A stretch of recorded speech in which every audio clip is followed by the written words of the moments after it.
It's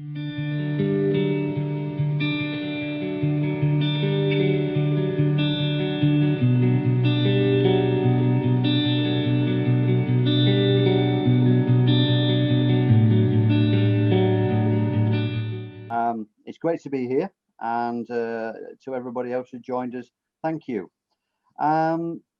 Throughout this session, we'll be talking a little bit about what we've discovered on this commission.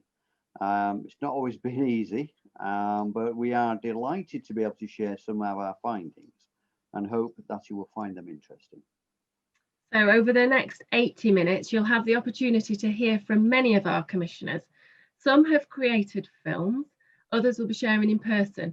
The aim of the session is for us to present our insights into how collectively as a city, Leeds might eradicate poverty. We haven't got all the answers, but we hope that we might help inform an even better approach to tackling poverty together. We invite you to join us on our journey. And if you'd like to tweet about this, please use the hashtag #PovertyTruth. Thanks, Nikki. Through this commission, we've learned that there is so much that's going on in our city of Leeds. Community organisations and institutions who are desperate to help provide support and bring change. If you are one of those people who are already doing so much, we want to start by saying a big thank you to you all. Yet we've also learned that there's much more still to do if we're to tackle poverty. Our hope is that the insights we offer today will help point us all in the right direction. If nothing else, our experiences remind us that a task as big and as complex as tackling poverty needs everyone to be involved. In particular, it's crucial that this includes those who are struggling against it. And this is always the starting point for any Poverty Truth Commission. Thanks, Nikki. Yes, it's difficult to believe that this commission started nearly 2 years ago. It started with a bunch of us meeting together to talk about our experiences. Most of us didn't know anything else, about anything really about each other in the group, and and some of us weren't quite sure what we were letting ourselves in for. And some of us still aren't. Some of us are quite anxious, and some of us still are. Yet all of us shared one thing. We all knew what it was like to struggle against poverty. So we met every other week to share our stories, think about common experiences, build relationships, and consider that what we might want to talk about with certain decision makers. It was challenging, but it was worthwhile. Then after 6 months, we met for the first time with a group of other commissioners. And of course, that's when we met you, Nikki. Yes, absolutely, Brian. I remember that time well. At our first meeting, all the commissioners with a direct experience of poverty shared their stories. I remember it was a very creative event. There were these oversized dominoes that demonstrated that when you're living close to the line, a simple life event like an injury at work, for example, can mean that everything falls down. There was also a large quilt made by people with a common struggle that talked of hope and possibility despite the circumstances. And it was incredibly powerful hearing commissioners talking about their lived experiences. Everyone was so honest from the outset, and it was a privilege to share that all together. Christine, you spoke during that session. What did it feel like to share your story? Yes, I found it quite emotional and difficult at times to tell my story and to listen to other people's stories. At the end of the day, we still have to go home and live it. Speaking about it doesn't change it. Quite right, Christine. Thanks for that. After that opening session, all the commissioners started, meeting together on a regular basis. We'd listen to one another, think about what causes poverty, and what traps people in poverty, and then began to decide what we should focus on. We drink lots of tea, with the first rule of Poverty Truth being that there is no meeting without eating. And I'd like to throw out a big thank you to Vicky for the lovely meals that we enjoyed. Thank you very much. So unfortunately, something happened in March, and that really put a stop to all that, and meant that we had to quickly learn what it meant to be on Zoom. This has been a challenge, but we've managed to make it to the point where we can celebrate today some of our achievements. In one of the first sessions, we thought about poverty as being a web of issues, circumstances, and situations that traps people into it. This image was really powerful and has stayed with us throughout the commission. Here's a quick film to show you what we mean by it. Poverty is like being trapped in a web. It's a complex web that is an exhausting struggle to wriggle free from. Sorting out one problem doesn't necessarily mean that someone escapes from poverty. A broken cooker or an unusually high bill means that you find yourself captured again in poverty's trap. Poverty's web-like nature is why it's difficult for people to move on. The consequences of poverty create further negative fallouts that seem like a double stigma. It reduces the ability of people, families and neighbourhoods to determine their own future and leaves them shattered. The web of poverty leaves people feeling dehumanised, devalued and disconnected. So for me, being in the web of poverty feels like being trapped in a cycle which has no end, like I'm worthless and never will be worth anything, like doors opening and doors closing. Doors in the forms have been opening and closing, and not always in a good way. Good doors opening do not always mean a good result. For me, pre-COVID-19 had a mental health support team in place and things were going well. Due to the government funding, these services can only work with a person for a set time. My time was up in July 2020, but as my worker had been off sick and was not back, it was extended to August 2020. To transfer me over to another service, this was supposed to be seamless, but with COVID-19, it was anything but that. I am deaf and rely on lip reading to understand what is being said to me. Video calls are not very helpful for that, as they are not very clear, and on a small screen, it's extremely hard to see the small movement lip moves. I also used to have my carer involved with my appointments to help and support me, but the new service will not let that happen. The new service has not worked out how it was planned to. In fact, it was not worked out at all, so to the point that it was decided that it was not the right service for me and I'm being discharged from them. But even that took a lot of emails and calls to and through different agencies. The plan to go forward right now is non-existent, as there is nowhere for me to go forward to. I am trapped again in the web of poverty with no way out in sight. Back to square one, back to feeling worthless and not worth living, back to open door, door closed. Dawn, thank you so much for sharing your very personal story with us there. It's a really powerful example of how poverty isn't simply solved. It shows how just one change makes a huge difference and traps you in. I think we've seen in lots of ways how COVID has exaggerated the existing conditions that create poverty and will continue to make poverty harder to break free from. That's right, Nikki. When you experience poverty, you are held into services and institutions for your very survival. You need them to be functioning. Because of COVID, some of the hubs where you go to sort things out and had to close. They tried to keep going online and by phone, but it's not the same as face to face. It means that you feel even more out of reach. It emphasizes the disconnection we talk about in the web of poverty. Absolutely, Christine, but despite the challenges, we've tried to think about how the web of poverty might be transformed. We thought how it might change into a safety net of possibilities. Let's take a look at this short film to show how that might happen. If Leeds is going to be a compassionate city for all, We all have to transform the web of poverty into a safety net of possibility. This is a long journey, but it's a journey made of small steps. It starts by moving from dehumanising people and communities to finding ways in which they might become fully human. Devalued people and families whose self-worth is rock bottom need to be valued.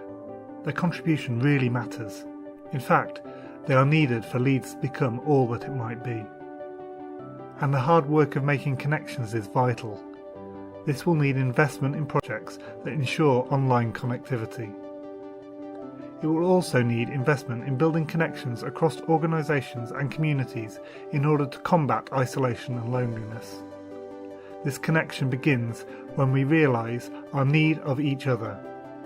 The safety net of possibility is possible when everyone gets involved and collaborates together. So we've seen there how the web of poverty can be turned into a safety net of possibility, but COVID has made this harder, hasn't it, Brian?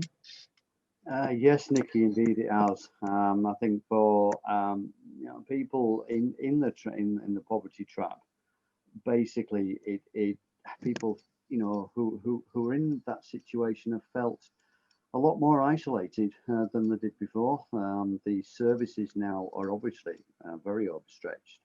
The good side is, some services have increased, to try and meet the demand, but obviously it's a very there's too much demand basically. So there are some people I'm sure that are missing out for one reason or another.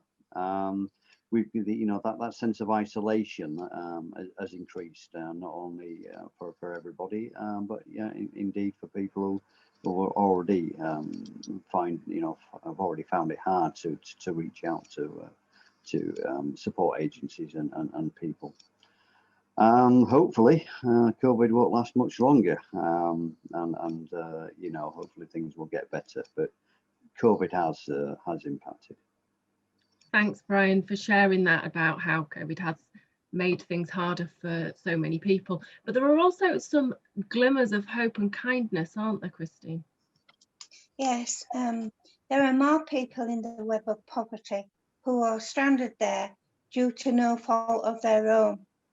I can remember the feeling of satisfaction when things were going good for us as a family, when I went shopping and all gas, electricity and government bills were fully paid. And so I wonder how parents are coping with not being able to do the basics and worrying about feeding their families. There's a lot of genuine kindness from people donating food, and it has been going on throughout COVID from the beginning. Everywhere you go, you hear people's experiences of kindness and giving kindness to each other. That's very true, Christine, and uplifting when we hear about those things taking place.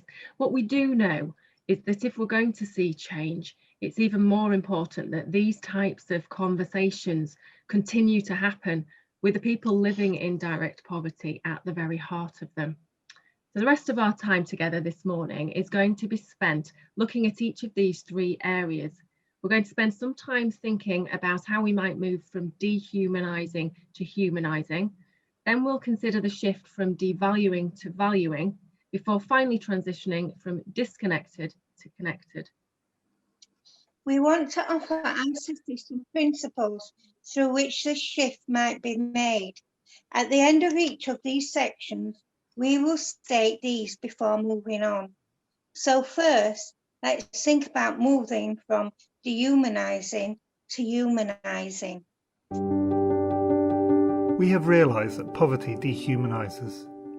Experiencing poverty often leaves you feeling powerless to sort things out. It's like you're out of control. You might have to choose between eating and heating. And no one seems to have time to listen. And when they do, they seem suspicious that you're on the take. Enduring poverty can feel like you're barely living.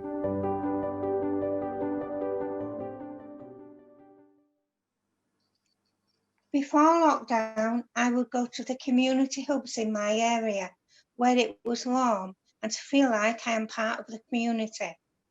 I would look forward to visiting them. However, during lockdown, they are closed. This is a concern for me because not only has it taken away that chance to chat with people, but also a place of warmth. This winter lockdown means that I will need to stay in my flat, which is very cold and costs a lot to heat. In a way, I am struggling to afford to stay at home. I have gas and electricity meters, so I always have to be more careful in winter with how much money I put in a meter. Sometimes it feels that if you don't have young children, then you just get forgotten about. Thank you, Christine. To introduce the Systems and Barriers film, as part of the Poverty Truth Commission, commissioners collectively undertook a number of exercises to explore this experience and perception of poverty. As a result of these conversations, we developed themes upon which we developed the outcomes of how we may together challenge perceptions of poverty. These themes included one on health, a second one on the untapped potential, and a final one on the perceived systems and barriers that exist for people living in poverty. From these headings, commissioners elected to join particular work streams. In the Systems and Barriers group, a small group of commissioners then discussed what the key barriers were in the systems that impacted them in the web of poverty. From this, commissioners identified that one of the key barriers was the belief that major service providers often did not consider the person sufficiently enough in the delivery of services.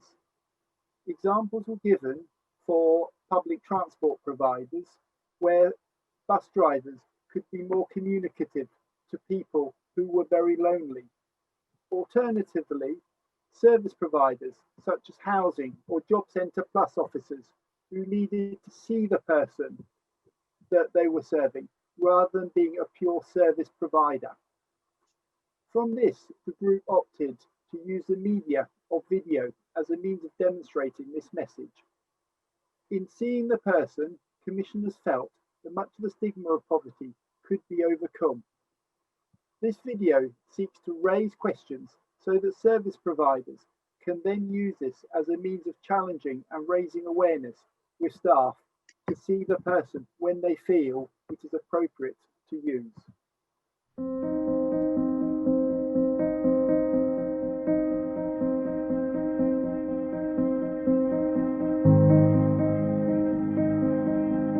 Have you ever felt frustrated with a service? You've tried to do everything you can to make it clear what you want, but they don't seem to be listening. After a while, you decide to go somewhere else. But what if you don't have that choice? What if you're dependent on that system or service for your welfare, safety or comfort? What if there are no alternatives available for you? For many people, simply trying to keep their head above water, this lack of choice is a daily situation. Catching a bus, arranging a repair, or accessing social welfare can be a real struggle and leave the person feeling like they're going under. In the following interviews, Leeds residents Dawn, Christine and Brian share some positive and some frustrating stories of encounters with services and systems. Sometimes the people that come out don't listen to you, and sometimes, you might have, like I've had problems with my gas boiler, and a man came out and he sort of went against everything I'd said, and I was trying to tell him that my gas keeps turning itself on and off, and he sort of said that he didn't, he couldn't see that happening. And at the time when he came, the gas was on. So I didn't have any proof that in about, so long the gas will turn off. And eventually he sort of got across with me, and I sort of asked him to leave the property. And I had then to go back to the operator on the switchboard and say, look, this has happened, and could you please not send that man out again, because I ended up in tears at the end of it. Yeah, sometimes you feel comfortable with people and sometimes you don't.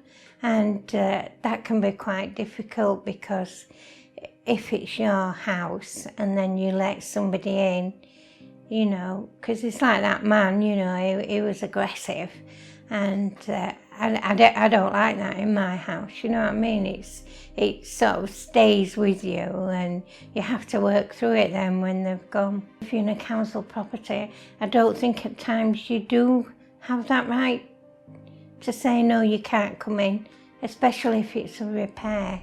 You know, you've got to let them in. I don't know how else they could do that, you know, so you never know who's going to come or what time of night they're going to come. We've had people here come at 11 o'clock, but that was an emergency.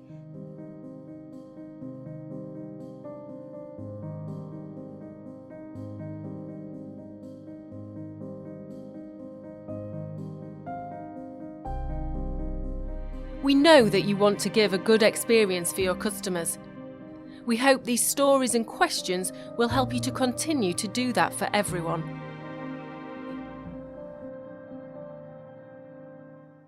Hello, and I hope you enjoyed that clip of our film.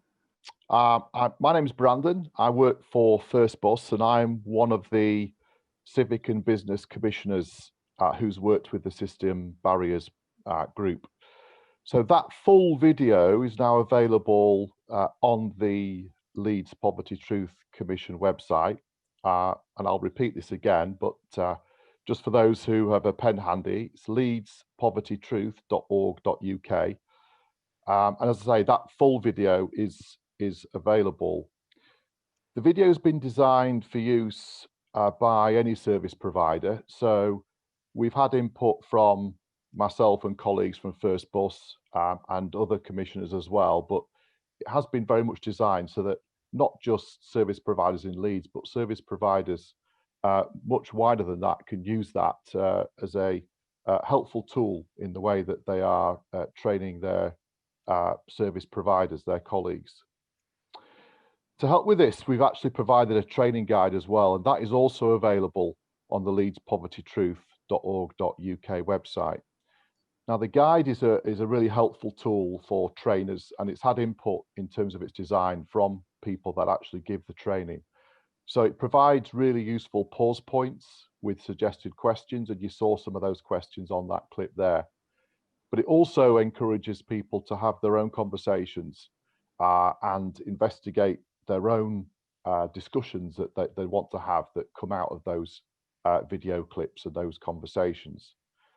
The film is very much built around three of those conversations that we've shown on the that one of them was shown on the video clip there. So we've also got conversations with Dawn and Brian, and the training guide and as well as the film really concludes with a big takeaway, which is an acronym called HALT, which stands for humanizing, appreciating, listening, and taking time. And that's certainly the messages that we would like service providers to take away as they see that film. We'd encourage everyone to share and use this film, and I'd like to finish with a special thanks to everyone involved in the group who pulled that together, especially to Dawn, Christine, and Brian, for Nikki for the narration, and for our producer John who pulled it all together. So please do encourage to share, and hopefully you'll get as much use of it as I'm sure we will through First Bus. Thank you very much. Two principles through which we hope to humanise Leeds are: Principle 1, people deserve kindness. Receiving kindness isn't a luxury, it's a basic necessity. Showing kindness breeds more kindness. Principle 2, press pause to listen. Being able to communicate is a basic ingredient of what it means to be human. Listening is not just about hearing someone, it's about treating them as a human being. If you want to humanise Leeds, then think, who might I show kindness to, and who do I need to make space to listen carefully to?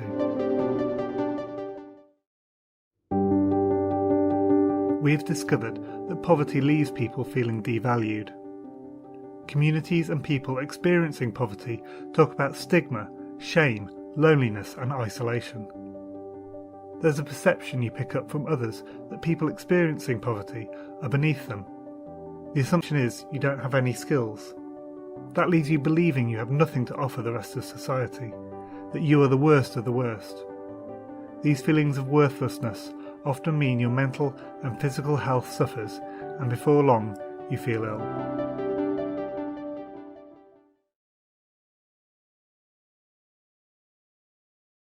You start off homeless, right? Yeah. People don't speak to you like you're a person. Yeah. People stop speaking like a person, and then you feel devalued. And then because you're devalued, you're not motivated. And because you're not motivated, right? Yeah, you're stuck in a routine. Do you know what I mean? And then it's the same every single day. But then people don't see the side of that. People just think, no, he's a screw off, he's homeless, he's a beggar. You know what I mean? But it's not like that. You know what I mean? Because every one of them people that, get stuck, in a bad situation, you know what I mean, that need a leg up, that need an hand. When you get stuck in a rut, it affects your mentality. You know what I mean? And, your mental health is massively damaged by that. The worst thing for me was being demotivated. You know what I mean? But when you're stuck in a sticky situation, you are demotivated. You know what I mean? Like, you don't want to do anything. You know what I mean? And then when people speak to you, you know what I mean? Like, like you're just worthless. You know what I mean? It don't give you the right mentality to start things. You know what I mean? And it's hard enough to start the ball getting rolling anyway. But if you feel, discriminated, whatever, you know what I mean? It don't help. The feeling of worthlessness is not worse. You know what I mean? And, when you feel like nobody cares, nobody actually really cares about you anymore. Do you know what I mean? You feel depressed, and you feel sad, and you feel like you've got anxiety. Do you know what I mean? Because I think people throw around the word depressed. You know what I mean? But when you hit rock bottom, do you know what I mean? And I hit rock bottom at a young age. Do you know what I mean? And when you hit rock bottom at a young age, ain't it there, right? Yeah, you're gonna get better from there, can't it? Really? After you see the negative side of people, right? And you see the negative side all the time, and then you see one or two people now and again. Do you know what I mean? Show you a little bit of sympathy, or decide that they want to help you just a little bit. Do you know what I mean? And then you think, it's not all bad. You know what I mean? And you get back up, and then, you know what I mean? It's like, you know what I mean? It's not about how many times you get knocked down. Do you know what I mean? It's about seeing, who's there to actually help you. You know what I mean? And I think that was a big factor for me, like a big factor. The thing is, right here, is that one person can make you feel different. Do you know what I mean? And make you feel a bit better. And Jo Youssef helped me see things more positively, right? She was my housing support worker, right? And it was the things like smiling at me. She smiled at me the first time. Nobody smiled at me in about a year.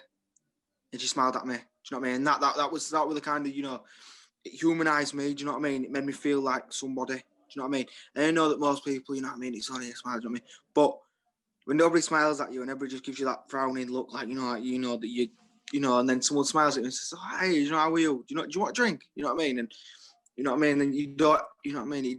It changes things for you. Do you know what I mean? Like I said, the smile probably the biggest thing for me. Because after that, it's sort of, from there, we started building bridges, you know what I mean? And then eventually things got easier. But I still felt a little bit uneasy, you know what I mean? When I first walked into that room, do you know what I mean? Because you've got to remember, everybody's twice my age, more or less. Do you know what I mean? I'm not there with a bunch of lads my own age, you know what I mean? Like, I'm there with a bunch of, people that have got a lot more life experience than me. Do you know what I mean? And I felt like my story wasn't worth telling. You know what I mean? And then when I walked in that room, right, yeah, and I seen Christine, and she went, oh, yeah, love, how are you? How are you, love? Oh, you been up to... I didn't know her. Do you know what I mean? And she was so lovely. She made me feel so good. Do you know what I mean?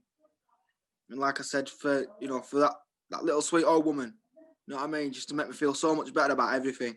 And then after that, do you know what I mean? Like I said, everyone started then, do you know what I mean? And like I said, it's a big thing for me, do you know what I mean? Like I said, this has built my confidence, Miles. Do you know what I mean? Just this whole situation, because I never thought I'd be honest, you know what I mean? Nobody ever does. For a lot of people, just talk to them. Do you know what I mean? Don't just, if you see someone right, yeah, and he's, and he's sat there and that, and he's, he's initiated the conversation, don't just walk away. Say hello, ask him how his day's been, do you know what I mean? Little things like that. Smile at people. I try to smile at everyone, do you know what I mean? Because in a day, right, yeah, you don't know what someone's gone through. Do you know what I mean? You don't know if someone's having a really bad week, or a really bad day, or a really bad month, really bad year, do you know what I mean? Everyone's had a bad year this year, let's be honest. Do you know what I mean? So, just smile at people, do you know what I mean? It's not hard, you know what I mean? Just crack a smile, and then if you don't get a smile back, you don't get a smile back. you know what I mean? But you'll still smile to them at the end of the day. Do you know what I mean? And like I said, just say hello. Hello, how are you? I mean, you know, things like that, bits and bats. You know what I mean? It won't kill people. You know what I mean? We're now going to chat with Commissioners Fiona and Brian. Fiona, if we could start with you, can you tell us a little about what has resonated with you during your time on the Commission? Yeah, thank you, Vic. My name's Councillor Fiona Venner. I'm a Labour councillor here in Leeds. I represent Kirkstall in West Leeds, and I'm also the Cabinet Member for Children and Families. And I was asked to come on as a Civic Commissioner. And when we started the Commission, I couldn't quite see how work streams would come out of it and tasks for us to do to tackle poverty. But Vic and the rest of the team were amazing in creating a really safe space, even on Zoom, which is a challenge, where issues emerged really organically, and it was a lovely process. And what really resonated with me was when Brian talked incredibly courageously on Zoom to all of us about the fact that his children who are in the care of the local authority, he couldn't see them face to face during lockdown and how painful that was. And I said that I would take on his situation and see if I could help him resolve it. But I was really struck by Brian's both courage and generosity in sharing an experience that is really hard for people to talk about. People often don't talk about having had their children removed from them because of the stigma and shame around that.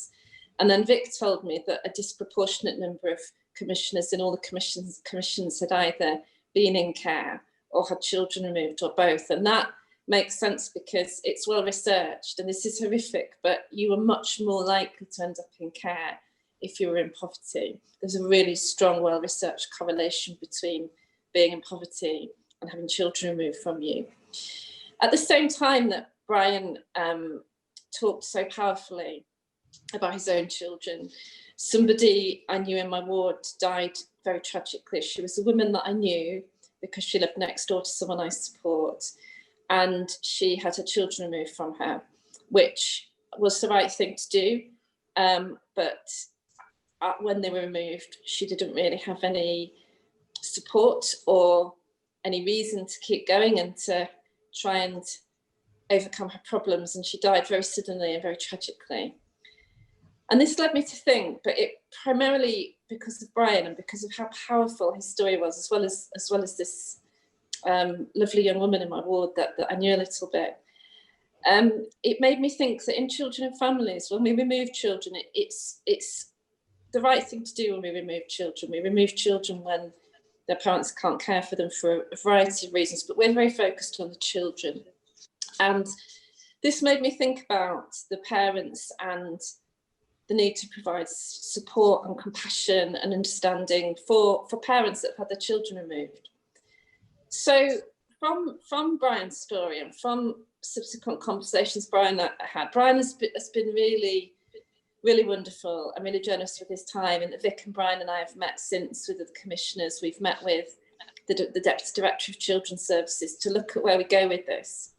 And Brian and some of the commissioners have become involved with the Directorate in helping us work on this in terms of how we might set up some form of support for parents when we remove their children, which feels really important. And I feel really humbled to have taken that piece of work from this commission. I'm really passionate about it and quite fierce about making something happen. But it came out of me talking to Brian and listening to Brian and just the power and the love when he talked about his own kids and what it meant not being able to see them. And I'm just very grateful that I've had the opportunity because of Brian to develop a piece of work that I hope will help people in the future.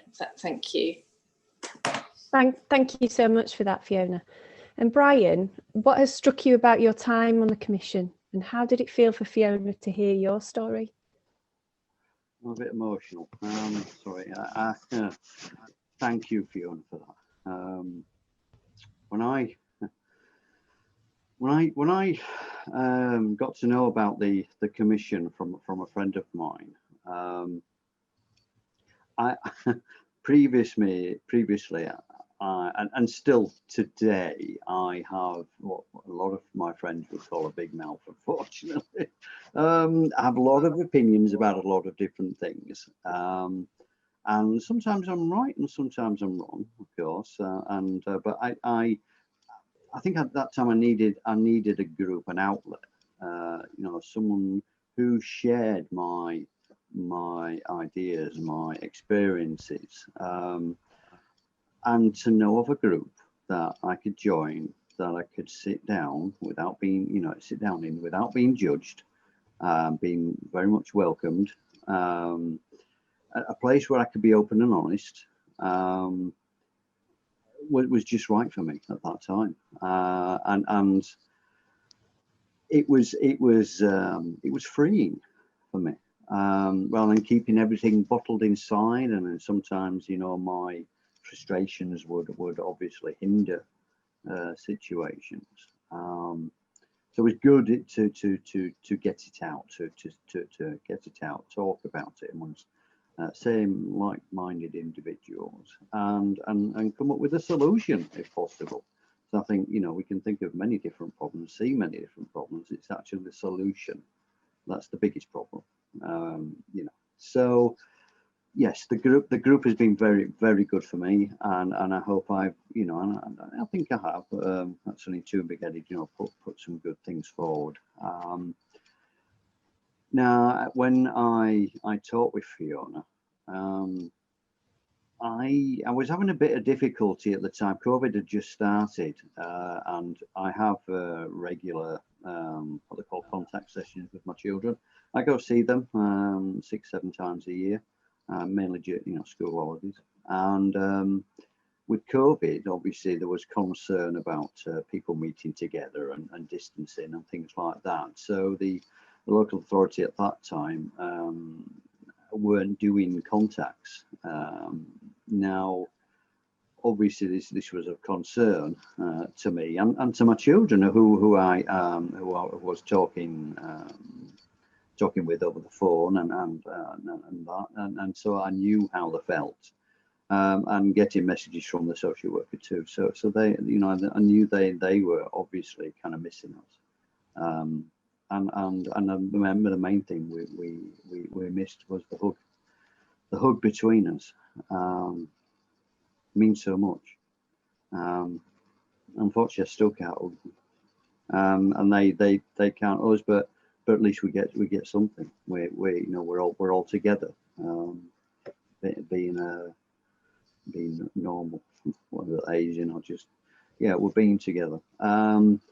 So yeah, Fiona said she would look into that, and together with Fiona and the social worker and the area manager, they looked at that again, and kind of and the contacts were back up again. They are limited to so many people. Luckily, we're just inside that limit, and obviously distancing and wearing masks were compulsory, of course. So we do crawl through grass, to see them. So yeah, and I do see them on the same regular basis as I did before, and they too, see us. So it was a kind of good outcome, not just for me and my children, but also for other parents and children in the same situation. And what Fiona was saying about the lack of support for people, for parents who, for one, for one circumstance to another, are obviously very different, and their emotional and mental health is obviously not in the right place to be able to look after their children as expected by both parents and society. And it has to come sometimes to a position where, especially when the parents aren't getting the right support, they will go downhill rather fast, and things do go downhill, and in my case that happened, and I had no choice. I wasn't working with them. I was very to say abusive to them, verbally. Looking back in hindsight, which is a wonderful thing, of course. But yeah, in hindsight, I saw that and kind of see that now, but that time I didn't. So having support from somebody who one has been through that experience, so knows how you feel, knows the lack of trust, knows the very much the self-destruct button you pressed within yourself, and obviously indirectly for other people. Knows all these things, who can kind of sit down, listen, understand, won't tell you any bull, tell you it straight.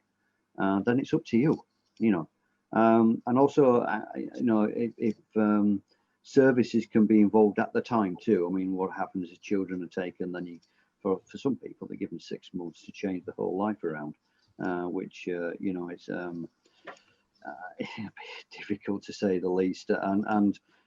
And sometimes indeed getting help, mental health services, is actually reported against you because you're still seen as you can't cope because you're having to see mental health services.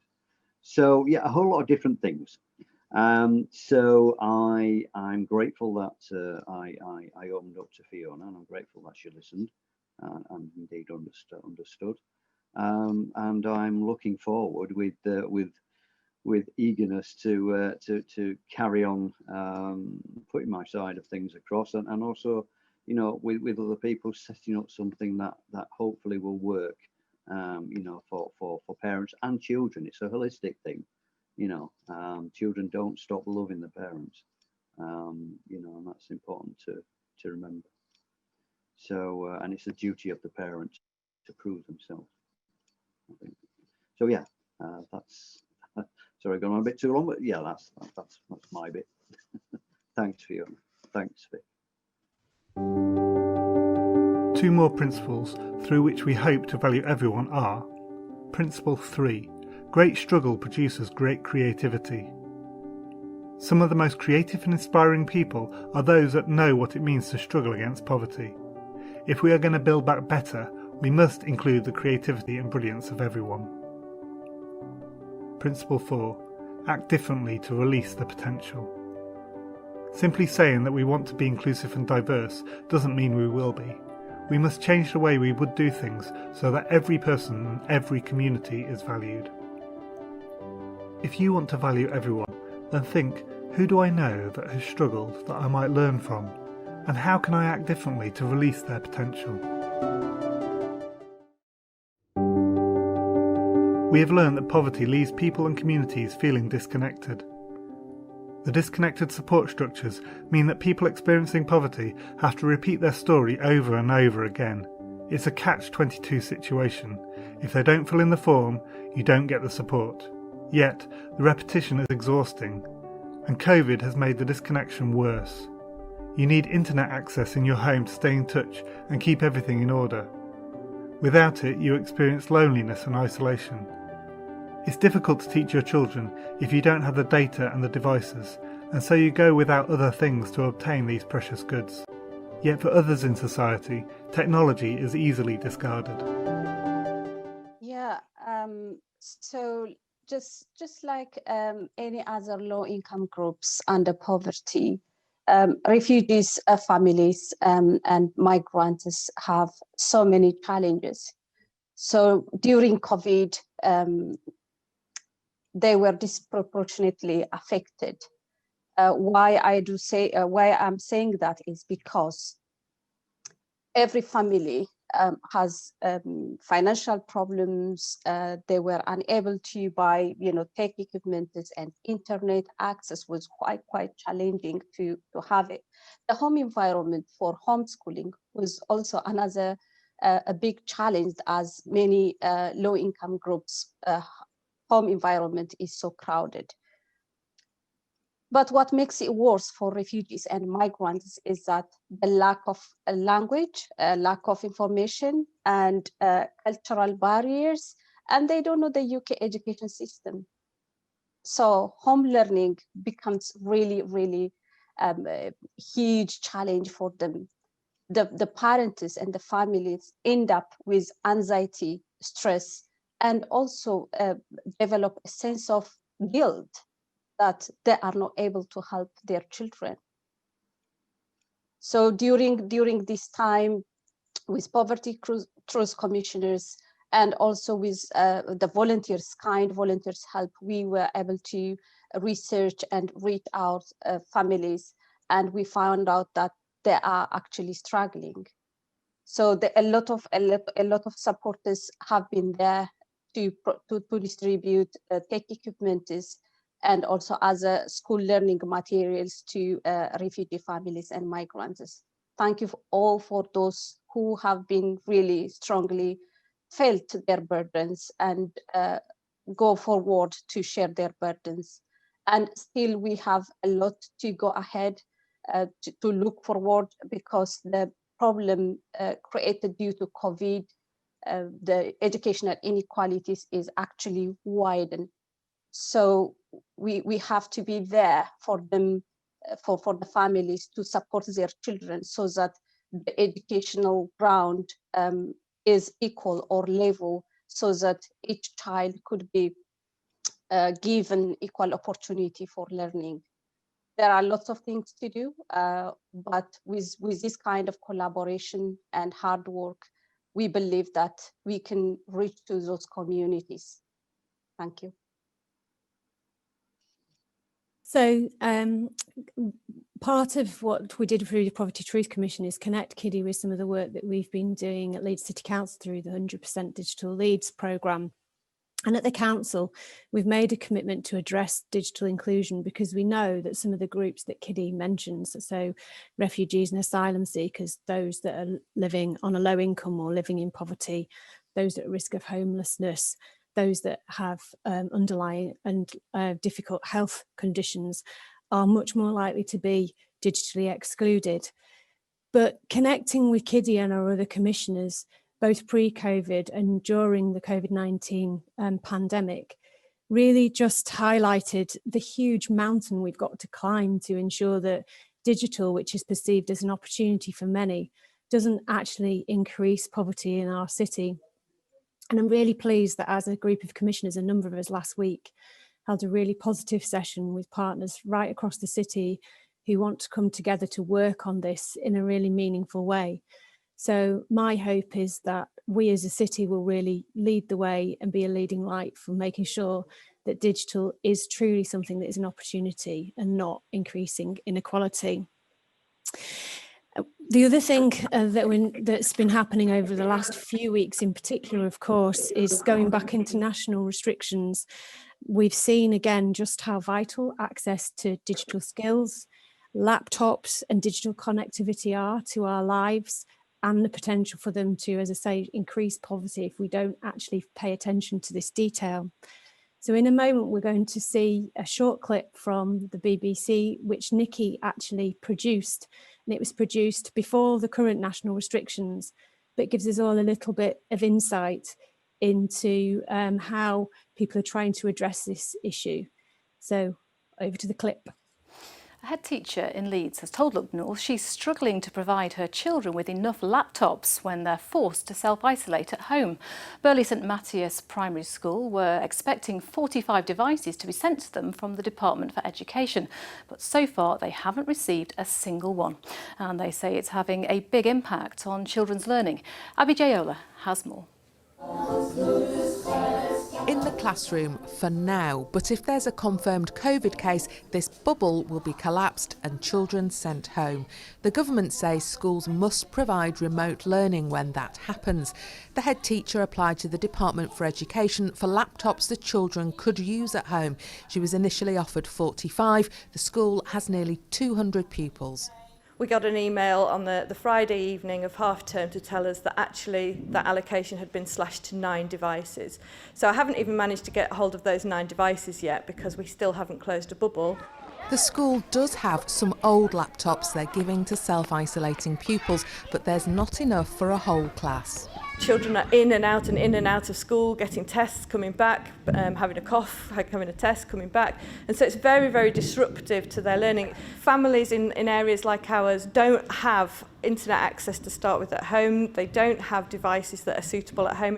Andreen has 2 children but no laptop. Her daughter had to self-isolate recently but was given a device to borrow and vouchers for Wi-Fi. Without it, there'd have been no home learning.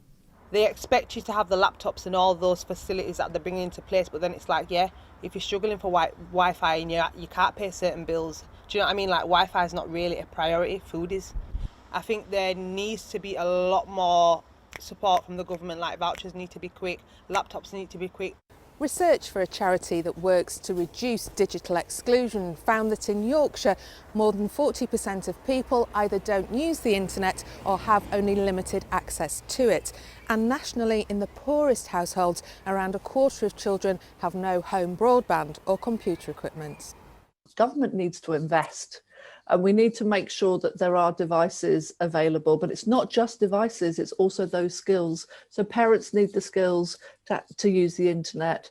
The Department for Education told us the scale at which the department has delivered laptops and tablets to children who need them over the past 6 months is unprecedented, with deliveries now set to total over 500,000 by Christmas.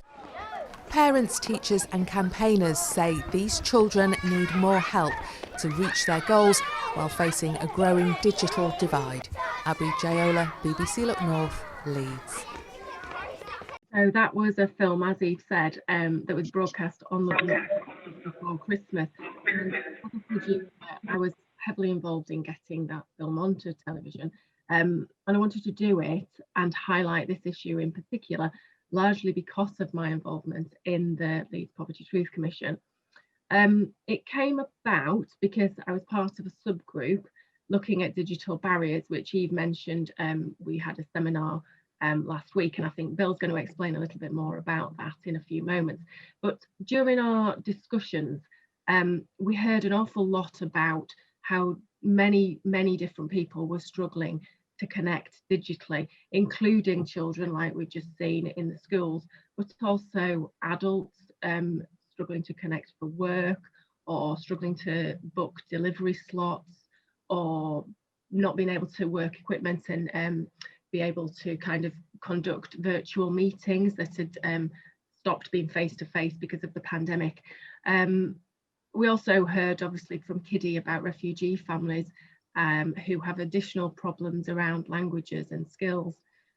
So we wanted to try to highlight some of these issues and raise awareness. So we did the piece that you just saw about the shortage of laptops for children and the problems that this creates.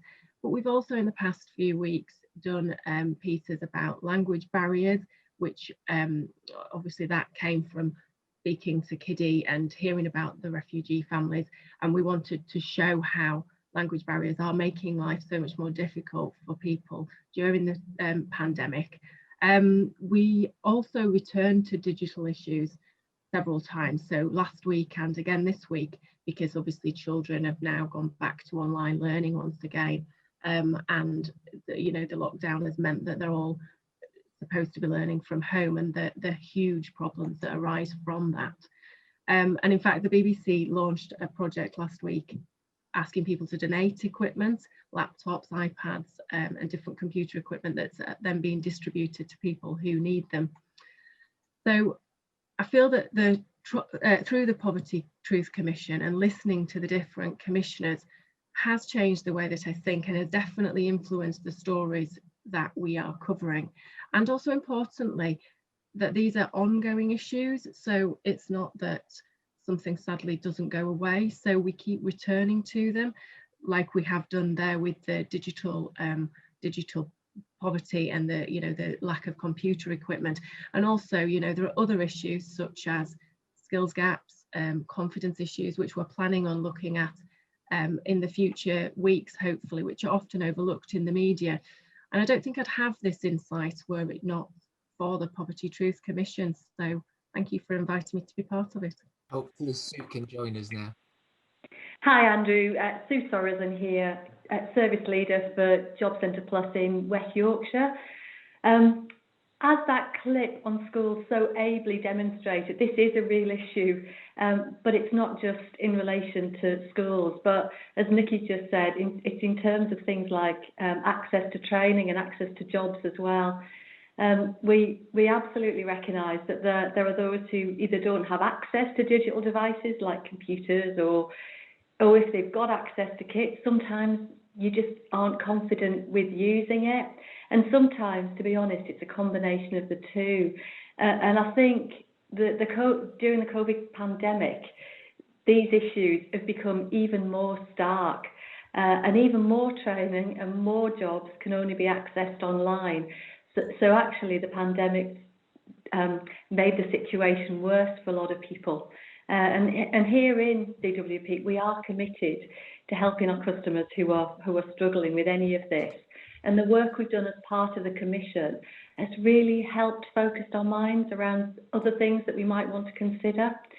In addition to the usual work coach offer and access to PCs in the offices, and the offices have stayed open for anyone who's vulnerable throughout the pandemic, there is already a lot of practical support which is already there. For example, in certain circumstances where customers need access to digital devices to do training, we may be able to provide those devices and any associated training, so that's there already. And also, through our Flexible Support Fund, we can give some customers access to 6 months broadband to help them undertake virtual training courses, or maybe even take up working from home job opportunities, because there are more of those out there at the minute as well, because lots of people are working from home. We've got an absolute raft of training available as well to help people become more digitally confident, because that is a really big thing. Even if you've got a PC, if you're not confident on using it, it just makes life so much more complicated and difficult. Now, we're not resting on our laurels on any of that, because there's so much more to do, as Nikki's just said. So in Leeds, we are working with other partners, including the local authority and the combined authority, to look at a range of additional possibilities, because there are so many more possibilities, as I said. We're looking at an IT loan scheme, maybe, which could help support a wider range of customers. And we're also having a look to see whether putting digital navigators in place might help people, because even if you've got the kit and you've done the training, sometimes you need help, at least in the first weeks of using those things or working in that way. You might need a bit more support around all of that. So they are all the kinds of things that we're considering. And as I said, that's not the end. We intend to continue to build on the offer, because we know how vital it is to respond to the need. The clip demonstrated that, what Nikki said demonstrated that, and what the commissioners have told us throughout all of this has ably demonstrated all of that. It's been an absolute privilege to be part of the Commission, and it's just been so helpful in terms of insight. So thank you to everyone who has been involved and for the invitation to participate. Thank you. Thank you, Sue. I'm Bill Jones. I'm the principal of Leeds City College and a civic commissioner. And as Nikki and Eve have just mentioned, last Friday we hosted a digital barriers workshop. It was really well attended. We had dozens of attendees, many of whom are in positions of knowledge and influence around this agenda, digital inclusion. And many were dialing in from all over the country. We had people as far away as Epsom in Surrey, for example. So Nikki, who's hosting this event, hosted that one brilliantly as well, along with commissioners of Leeds Poverty, the Poverty Commission, and it brought home messages around digital exclusion far more effectively, I think, than any written document or formal meeting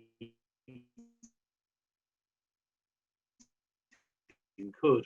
And the commissioners, there were, as I said, dozens of attendees, and we got them into groups, and they went on to discuss what are the things that we're doing now or could do to overcome the immediate barriers for people when it comes to digital exclusion. What are the big barriers we need to work on together in the future? I think the key messages from the discussions were around whether broadband and internet connectivity is a human right that everybody should have for free, we discussed the need to capture what's working well in Leeds. I think Leeds is considered to be doing this agenda really well, relatively, and whether it could produce some sort of toolkit to help areas elsewhere in the country that are perhaps less far down that digital inclusion journey. We looked at the need to join the many and varied initiatives that are happening, and we've heard about some of those just from Sue in this area, to maximise the impact and to minimise the duplication. And the need to ensure that digital skills are treated and funded in the same way that other skills are, such as maths and English, so they're free for adults to get those skills. So we then asked the attendees to make some pledges, and these range from the personal. So, for example, somebody said they were going to lobby mobile companies to allow their personal data allowances to be transferred to those who can't afford it, and then also to use the personal positions of those people to lobby about this agenda, right through to pledges at a higher level, to ensure that when, for example, Leeds City Council review their talent and skills plan for the city, they're going to consider all the issues raised at the session and how they bring more people into the discussions around that, the people that are going to be impacted by the plan. And also an offer that 100% Digital Leeds made, which was to become a conduit to join all of those initiatives together to improve connectivity and communication. So all in all, a really successful event that was brilliantly organised by those people that organised it. Thank you. 2 further principles that will help connect people together are: Principle 5, including everyone takes time and resources. We all succeed when we include everyone. This will take time in building relationships. It also means building the infrastructure Leeds needs for everyone to be able to contribute. Principle 6. If poverty is complex, tackling it requires working together. The web of poverty needs every organisation, institution and community to work together. No one will solve it on their own, but together we might. If you want to be connected, then think, what can I do with my time and resources to tackle poverty? Who can I work with? We hope that you found these presentations informative and inspirational this morning. You can find out more about the web of poverty and the safety net of possibilities on our website, which is www.leedspovertytruth.org.uk. One of the important aspects of a commission is the impact it has on us as commissioners. We discover new things about poverty, consider what works and what doesn't, and learn what might make the most difference. We all belong to different organisations and communities, and we all know that taking our learning from the Commission back into them is vitally important. With that in mind, we are going to have a moment for each Commissioner to make a pledge. This is what we are going to do, or how we are going to behave differently because of being a Commissioner. As we all share these, we invite you to think through what pledge you might like to make as a result of being here today. And I will go first. My pledge is that I remember to use the voice that Poverty Truth has given me to speak against poverty. Bill, would you like to share your commitment? Do you want to read it, Bill? And unmute yourself as well. Apologies, I'm going to make tackling poverty part of the Leeds City College mission, central to everything that we do. Yeah. Fantastic. Brian, would you like to share your commitment? Yes, communicating my frustrations more effectively, and yeah, just communicating better, you know, and hopefully, yeah, doing what I can. Fiona, would you like to share your pledge? Yeah, thank you. Following on from what I was talking about earlier, my pledge is to continue to develop compassionate support for parents who have had their children removed. Brilliant. Dawn, how about your pledge? My pledge is I pledge to keep pushing and to improve mental health service. Thanks, Dawn. Sue, how about your pledge? Thanks, Andrew. I'll continue to listen and act on feedback. Thank you. Brandon, your pledge? Aye, thank you, Andrew. My pledge is to make sure that we get that training video to as many of our bus drivers and service providers across Leeds as we can, and promote what the Leeds Poverty Truth Commission is trying to achieve amongst our service providers and our staff. Jeff, how about your pledge? Be positive. Thanks, Can you Jeff. hear me? We can hear you. Carry on, be positive. Excellent. Thanks, Jeff. Eve. So through my role at the council, I have access to a really wide range of networks and connections. So my commitment is to open up those networks and connections across the city to be much more inclusive, because together we can make better decisions and build a stronger and more compassionate economy. Thanks, Eve. Sean, how about you? Just keep smiling and spreading positivity. Yeah. And James, how about you? I've got this one. To use my voice, my compassion, to humanise those experiencing poverty, to speak out against those who use dehumanising language. Yeah. Vicky, how about you? I am going to, I think basically, Joe, just talk about things, do things. So don't just talk about them, put them into action and listen. Thank you. Thanks, Vicky. Simeon.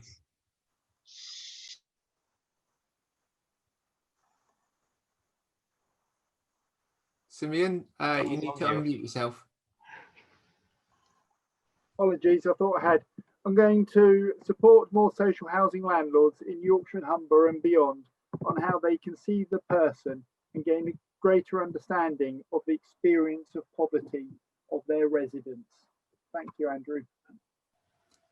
Kiddy, let's come to you. Thank you. My pledge is to continue researching and collaborating to better refugees and migrants' lives. Excellent. Thanks, Kiddy. I've not missed anyone, have I? Excellent. Let's go to Nikki then. So my pledge is that I think it's very important that the voices of people experiencing poverty continue to be heard in the media, and I'll continue to produce news that highlights issues and reflects people in a compassionate way. So that was my pledge, and thank you everyone, all the commissioners, for making your pledge. Now it's the time of everyone else to be involved. So we'd like to invite you to write down on a piece of paper your pledge. And if you don't have paper but you're able to type into the chat function, then you can do this as well. We're going to put some music on for a minute, and then we'll invite you to face your paper to the camera like we've just done, so that we can read out some of the pledge. We'd like to invite you then to turn your paper up to the screen so that we can see people. Switch your videos on if you've not got it. Oh, and I've got to try and read these. Hold on. So Julia, to listen more and better.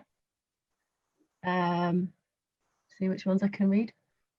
So Trust Leeds, pledge to make sure that people know that Trust Leeds is in your safety net of possibilities. Thank you for that one.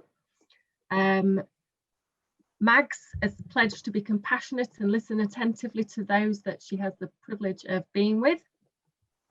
100% Digital Leeds, I pledge to keep the values of the Poverty Truth Commission at the heart of what they do. That's lovely, thank you. Let me see if I can read any more. I pledge to be positive and supportive of others. Keep my eyes and ears and heart open. That's lovely. Pledge to listen better and see people. If you've got one that you'd like to read out that I've missed, please shout. Oh, spread the word where I work. People deserve, Martin, people deserve something, but I can't see the rest of it. Kindness. That's great. So thank you to all of you for making those pledges. And on behalf of all the commissioners today, I'd like to thank you for being with us today. And please do look at our website for more details about that web of poverty and the safety net of possibilities. Thank you, Nikki. And may I add to that yes, thank you for everybody who's joined us and everybody who's been part of this. It's I think after this I'll be having several goes of my vape and 2 cups of tea. But yes, for all of us, 2021 is probably going to still feel a bit uncertain. But we know that if we work together, we might and we will create a safety net of possibility for everyone within our city of Leeds. And everyone stay safe and have a good rest of the day. Thank you.